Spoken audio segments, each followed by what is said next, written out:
¿Alguna vez te pusiste a pensar cómo una filosofía milenaria de la India acaba convirtiéndose en una clase de yoga en, por ejemplo, Buenos Aires? Bueno, hoy vamos a desentrañar precisamente ese viaje. Uno que va desde los antiguos swamis hasta los estudios más modernos de Argentina. Es una historia fascinante de verdad. A ver, imaginemos la escena. Los zapatos todos ordenados en un pasillo, estatuillas de Ganella, el olor a incienso flotando en el aire. Es una imagen que nos resulta súper familiar, ¿no? Podría ser un estudio en Mar del Plata, como en este caso, o en cualquier otra ciudad del mundo. Pero la pregunta del millón es, ¿cómo es que esta práctica, con sus raíces tan profundas en la India, con sus palabras en sánscrito, acabó sintiéndose como en casa a miles de kilómetros de distancia en Argentina? Bueno, la respuesta fácil sería decir que simplemente se exportó, pero no, la realidad es mucho más interesante. No es un simple corte y pega cultural. Para entender de verdad cómo pasó todo esto, tenemos que seguir las pistas,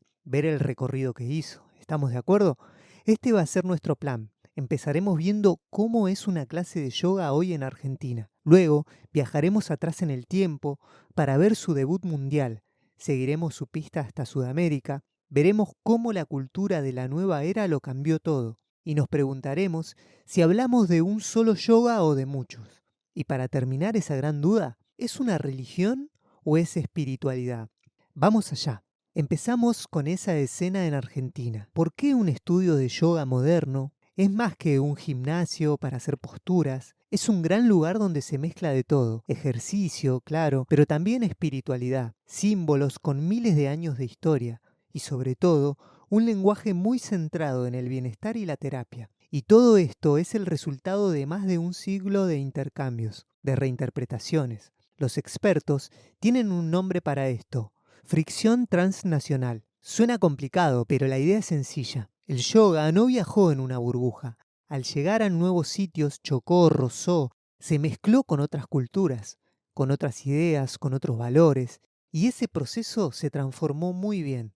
¿Cómo empezó todo esto a nivel mundial? Aunque parezca mentira, la historia de cómo el yoga se expandió por el mundo tiene un punto de partida muy concreto. Un momento clave, que literalmente lo cambió todo. Nos vamos a 1893, Chicago, Parlamento Mundial de las Religiones. Allí, un hombre, Swami Vivekananda, se sube al escenario y presenta el hinduismo a Occidente. Pero ojo, no lo hace de cualquier manera. Fue como un rebranding. Lo empaquetó como una filosofía universal, casi como una ciencia para que encajara perfectamente con la mentalidad de la época en Occidente. A este movimiento se le conoce como neo-hinduismo y fue una jugada maestra muy estratégica. Se limpió la imagen del yogi, que hasta entonces se veía como algo muy exótico, casi como un fakir, y los textos antiquísimos, como los Yoga Sutras de Patanjali, se presentaron no como un libro religioso, sino casi como un manual científico para entender la mente. Y aquí viene lo realmente brillante. Vivekananda tomó dos filosofías indias que en principio son contradictorias. Una, la Samkhya,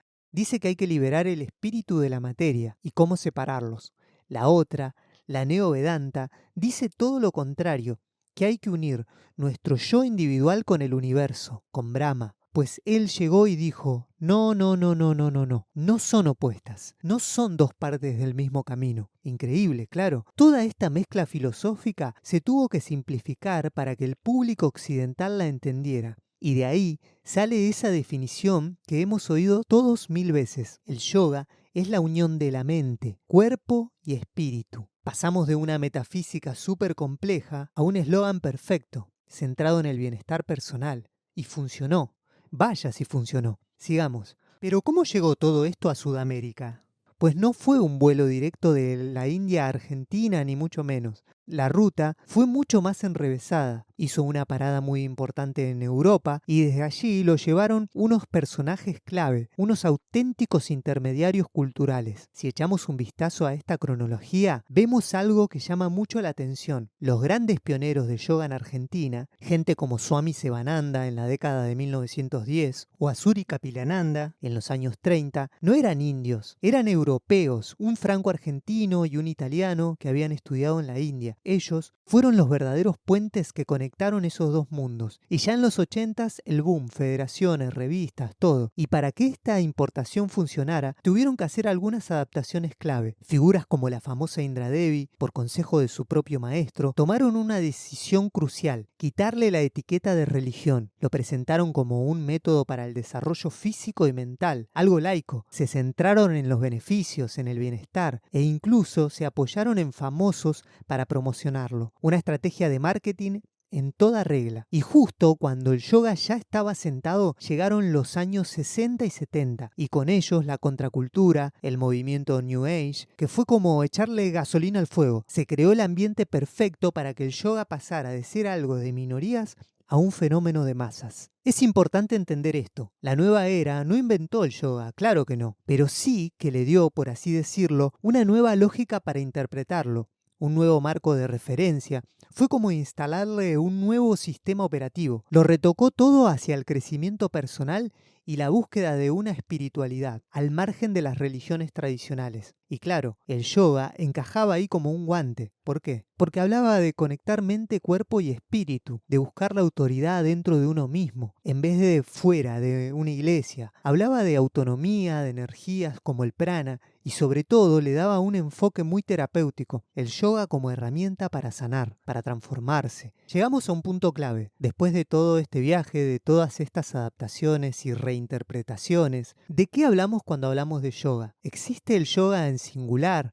o deberíamos hablar de muchas yogas diferentes? Es el gran debate. Para intentar poner un poco de orden en todo esto, la académica Elizabeth Micheli se propone una clasificación muy útil. Ella habla de al menos 5 tipos de yoga moderno. Por ejemplo, el psicosomático, que viene de Vivekananda y se centra en la conexión mente-cuerpo, o el postural moderno, el que casi todos conocemos, centrado en las asanas. También hay corrientes más meditacionales o incluso devocionales. Lo curioso es que, en la práctica, en una misma clase de yoga, es muy probable que se estén mezclando varios de estos tipos a la vez. Y esta tensión la resume perfectamente Pamela, una profesora de yoga en Argentina. Ella dice: el yoga es uno. El tema es que la forma de practicarlo le ha dado diferentes nombres. Cada uno quiere ser original y le pone un nombre diferente. Esto da justo en el clavo. Por un lado, está la idea de que hay un yoga auténtico, único, y por otro, la realidad del mercado, donde cada día surge un nuevo estilo o una nueva marca, y esto nos lleva a una última pieza del puzzle. Para que el yoga pudiera florecer en un lugar con una cultura tan marcadamente católica como Argentina, la gente tuvo que hacer una distinción mental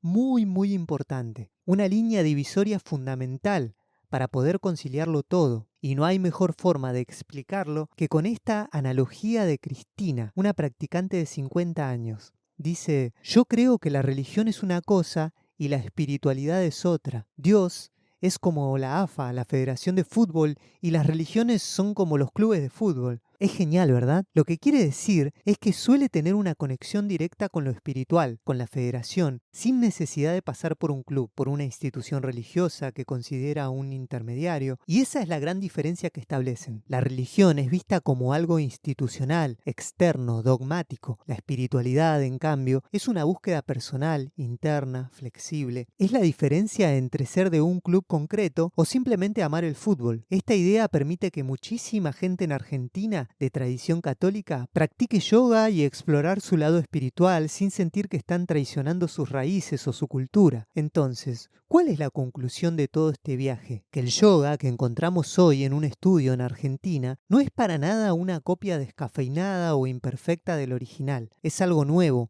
una tradición viva que ha sido transformada y enriquecida por un siglo de diálogo global. Y esto nos deja con una última reflexión, una pregunta que queda en el aire. Si la espiritualidad es una búsqueda personal y la autenticidad es algo que se debate constantemente, ¿quién o qué tiene la autoridad en el yoga moderno? Aquí lo dejo.